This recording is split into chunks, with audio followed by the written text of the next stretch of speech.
Hello friends, நான் ஹரி பேசுகிறேன். 13 divisibility rule பார்ப்போம் இந்த வீடியோவில்.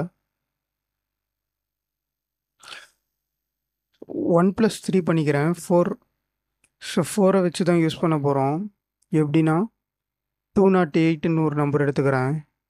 யூனிட் டிஜிட் என்ன பண்ண போகிறேன், 4ஆல் மல்டிப்ளை பண்ணுறேன். 32 அதோட ரிமைனிங் ப்ளஸ் பண்ணிக்கிறேன் 20. 52 வந்து டிவிசிபிள் ஆகும்.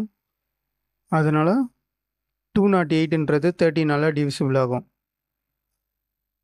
112ன்ற ஒரு நம்பர் எடுத்துப்போம். யூனிட் டிஜிட் 2 இன்ட்டு 4 பண்ணுறேன். 8 வருது. ப்ளஸ் 11. 8 + 11 ஸோ 19 வந்து 13ஆல் டிவைட் ஆகாது. அதனால் 112வும் 13ஆல் டிவைட் ஆகாது.